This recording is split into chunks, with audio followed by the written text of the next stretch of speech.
the way we work is constantly shifting, isn't it? Especially when you look at a place like Tokyo, just this massive global hub. You've got people connecting, collaborating from all over. It really makes you think about, well, where does the work actually happen? And that's exactly what we're diving into today. Co-working spaces in Tokyo. Yeah, precisely. And for anyone listening who's maybe not totally familiar, just picture it. A shared workspace, right? Often got this like buzzing energy. You've got freelancers, startup teams, remote folks from bigger companies, all working side by side. Outside the usual office, outside their homes. Right. And the key things really are flexibility and, that community feeling. And that's where you come in, our listener. Maybe you're planning a trip to Tokyo, maybe even thinking about a longer move. Or just curious. We're just curious, exactly. Fascinated by how work is changing globally. So this deep dive is really for you. Our mission today, cut through the noise, give you a really clear picture of Tokyo's co-working scene. We'll look at the real plus points, the different kinds of spaces. The different flavor. The popular areas, what it might cost, the must-have facilities, and, how to actually pick the one that fits you. Perfect. Okay, let's unpack this. When we talk co-working in Tokyo, what's the big picture? Well, what's really striking, I think, is just the variety. At its heart, it's a flexible option compared to traditional offices. Right. And the main goal, it sort of boils down to two things. Boosting productivity, obviously, but also creating this ecosystem for community and networking. Okay. You find a real mix of people, solo freelancers, startups, even larger companies looking for, more adaptable setups. Makes sense. Now, the types, it's not just one thing. You've got your general co-working spaces. These are the classic ones, right? Yeah, the ones you probably picture first. Exactly. Open desks, maybe some private offices if you need quiet time, shared meeting rooms. Pretty much good for a broad range of people. Okay. But I guess it gets more niche than that. Oh, absolutely. Then you get into industry-specific spaces. So imagine a place just for tech startups, maybe. Right. Or one geared towards creative types with specific software or equipment, or even finance-focused spaces. Ah, okay. And these tend to attract people from that field, which is, obviously great for targeted networking. Makes collaboration easier within your industry. Yeah, I can see that. Then there's the rise of corporate co-working spaces, too. More tailored solutions for bigger teams, dedicated areas, maybe higher security, kind of a hybrid model. Interesting. And we can't forget drop-in spaces. These are brilliant for short-term use. You just pay as you go. Perfect for travelers. Exactly. Ideal for travelers. Or if you just need a desk for a day or two. No long commitment. If someone's browsing options, maybe through a site like moveandstay.com for a short visit, these are super handy. So yeah, definitely not a one-size-fits-all deal. Yeah. Which makes total sense for a city as diverse as Tokyo. So what's driving this? Why are people choosing these spaces? Well, if you think about how work itself is changing, the benefits are pretty clear. First, just the flexibility. Right. You get all sorts of membership plans, so you can pick something that really matches your needs right now. And your budget. Super useful if your work, ebbs and flows. And the cost, I imagine. Renting a whole office in Tokyo must be steep. Oh, incredibly steep. Yeah. So cost effectiveness is a huge one. Co-working can save you a lot because you're basically sharing the overheads, paying for the space and amenities you actually use. Yeah, that's huge for startups, freelancers, watching the budget. Precisely. And then beyond the practical stuff, you got the networking. You're just there alongside people from all different fields. It naturally leads to chats, maybe collaborations, sharing ideas. Finding opportunities you wouldn't otherwise stumble upon. Exactly. Things that just wouldn't happen working alone. Plus, don't underestimate the productivity boost. Right, getting away from home distractions. Yeah. A dedicated workspace helps you focus. And honestly, just being around other focused, motivated people can be, motivating itself. So it's really more than just renting a desk and a chair. Oh, way more. It's access to essentials like, good high-speed internet that's non-negotiable. Totally. Printing, scanning, proper meeting rooms for clients or team chats, communal kitchens for that coffee break. Right. But maybe even bigger is that sense of community, that feeling of belonging to something, which is massive for freelancers or remote folks who might feel isolated otherwise. Yeah, that community vibe. That spirit can really spark new ideas, open doors you didn't expect. Okay, so we get the what's and the why. Now, if someone's actually looking for a space in Tokyo, where should they even start looking? Are there specific areas known for this? Definitely. And the area's character often tells you something about the spaces there. Let's look at Akihabara first. Okay, Electric Town, right? Electronics anime. Historically, yeah. But it's increasingly becoming a real hotspot for tech startups and freelancers. Oh, interesting. You're seeing more and more co-working spots pop up, often with a more, modern, collaborative feel. Transport links are great, which is key in Tokyo. And you've got plenty of affordable places to eat nearby. The whole techie atmosphere can be really inspiring for some kinds of work.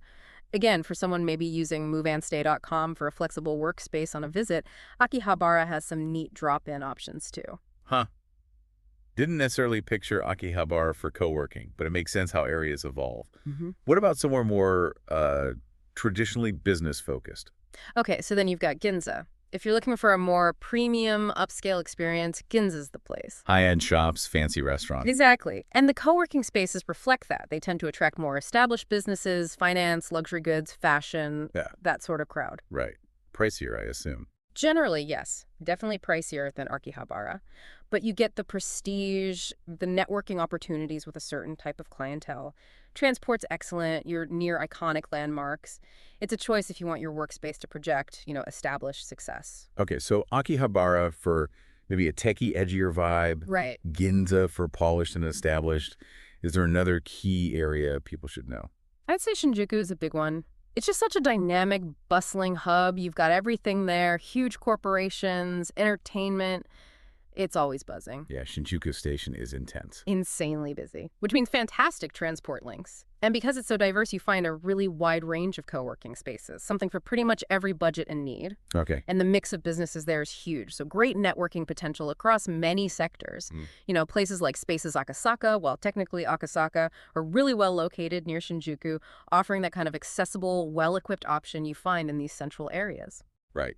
Location is obviously massive, and Tokyo seems to offer real variety there. Let's talk money. What kind of pricing should people expect? Yeah, it varies quite a bit, mostly depending on how often you'll actually use the space. The most flexible is usually the drop-in plan. Pay as you go. Exactly. Just pay for the time you use. Great if you only need a desk now and then. Rates might be, say, $500 for a couple of hours, maybe $1,000 to $2,000 for a full day. Okay. And often they throw in free coffee or tea, which is nice. Like the Shinjuku Gaon co-working space has this detailed pricing, charges by the half hour, but caps it for longer stays. Really flexible for, someone finding short-term work spots via moveandstay.com, perhaps. So that's really for occasional use, or if you're just visiting for a short while. What if you need something more regular? Right. For consistent access, monthly memberships usually make more sense financially. You pay a fixed fee each month. And what's the ballpark range for those? It's a pretty wide range, honestly. It could be anywhere from around $5,000 up to maybe $70,000 a month, or even more for premium options. And keep in mind, some places might ask for a security deposit or a one-off joining fee. But even with that, it often works out way cheaper than a traditional lease. Right. And these monthly plans sometimes come with perks, like using the address for your business registration, getting access to private offices, or a certain number of free meeting room hours. Co-working space Kayabacho, for instance, has monthly plans starting at a fairly low price point. Okay, but are there hidden things, extra costs people should watch out for beyond that monthly fee? Absolutely, yes. You really need to look past the headline price. Lots of places charge extra for meeting rooms if you go over your allowance. Makes sense. Printing and scanning often have extra fees too, so always ask about potential extra costs before you sign up. Good tip. Spaces has different tiers. A plan with just 5 days a month might look cheap, but if you actually need more time, a higher tier could be better value overall. Also, check about access hours. Is 247 access important for how you work? Some basic plans might limit your times. Nakano Hako co-working space, for example, charges specifically for their private box spaces. Right. You just got to figure out which amenities are truly essential for you and factor those potential extras into your budget to see what's really the best deal. So, yeah, it's not just the sticker price. You need the whole picture based on your actual needs. Speaking of needs, what are the absolute basics? Yeah. The essential amenities most places in Tokyo will offer. Well, like we said, high-speed internet, that's just non-negotiable. Absolutely. The foundation. You need to know it's reliable and fast enough for video calls, big files, whatever you do. Meeting rooms are also pretty essential for most people. Yeah, for client meetings or just focused team talks. Exactly. Or even just a quiet space to take an important call, check how easy they are to book, and yeah, if they cost extra. And while we're maybe printing less these days, printing and scanning services can still be really useful sometimes for physical documents. Good to know the deal with limits or costs there. Right. Any others? Beyond those core things, you'll often find kitchen facilities, coffee and tea are usually standard. Comfortable breakout areas are nice just to step away from the desk. And as we mentioned, potentially 24/7 access depending on the space and your plan. For digital nomads, maybe finding a base via moveandstay.com, that reliable Wi-Fi is definitely priority number one. Sounds like they really try to cover all the bases for productive work. Okay, so there are tons of options. How does someone actually choose? How do you navigate all this and find the right space in Tokyo? Yeah, that's the key question, isn't it? And it really starts with looking inward. Honestly, assessing your own needs and work style. Okay. Like, do you need total quiet to focus, or do you prefer a bit of buzz and energy around you?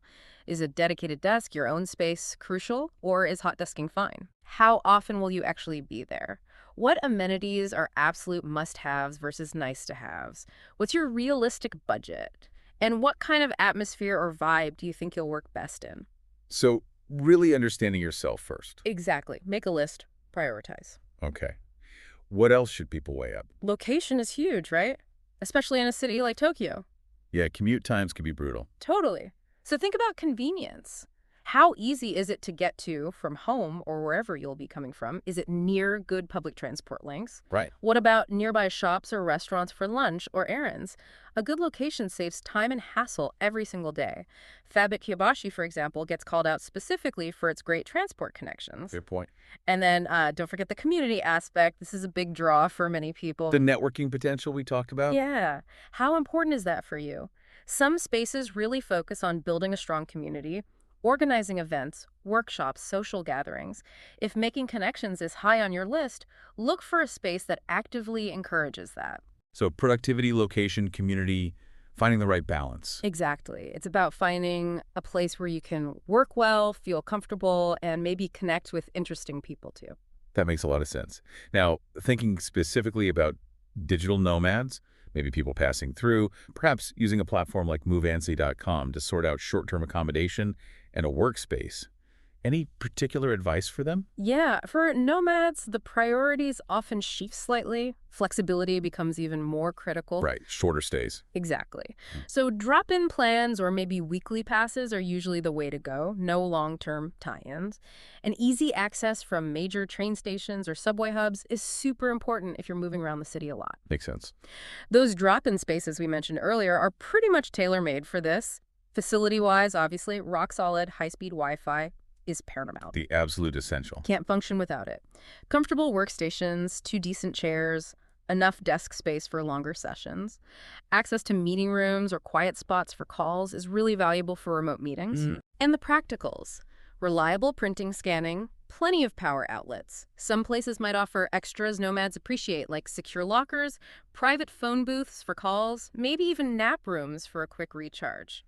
MoveAndStay.com might even highlight spaces with these features. Little things that make a difference. Totally. And finally, those networking events and workshops can be fantastic for nomads. A great way to meet other travelers, local freelancers, entrepreneurs. It enriches the whole experience. Look for spaces hosting events that genuinely interest you. Places like Spaces aim for that convenient, comfy, stylish workspace that appeals to this crowd too. So for nomads, flexibility, connectivity, and connection opportunities seem key, especially if they're using services like moveandstay.com to land in Tokyo. Okay, last thing. Once someone has picked a space, any tips to really get the most out of it? Yeah, definitely. Once you're in, first thing is try to establish some kind of routine. Even without a traditional office structure? Especially then. Set rough work hours, schedule breaks. It helps maintain focus and avoids burnout. Secondly, engage with the community. Right, don't just hide at your desk. Exactly. Go to the events if they have them, join workshops, just chat with people during coffee breaks or in common areas. You never know who you'll meet or what might come from it. Good point. And finally, actually use the resources available. Book the meeting rooms when you need quiet or privacy. use the printers, attend training sessions if they're relevant.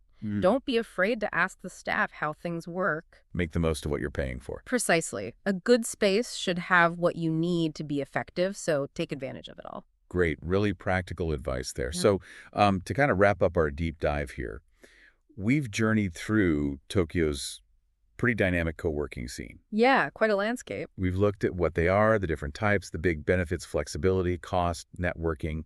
We've touched on key areas like Akihabara, Ginza, Shinjuku, talked about pricing, essential amenities.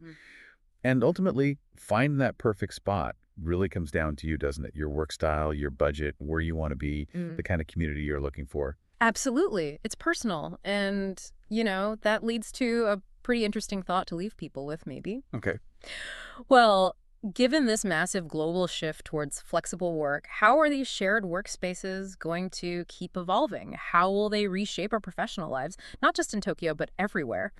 Think about community building for scattered teams, sparking innovation through these random encounters, just the whole future of where and how we actually do our work. Food for thought. It's constantly changing, isn't it? Fascinating possibilities ahead.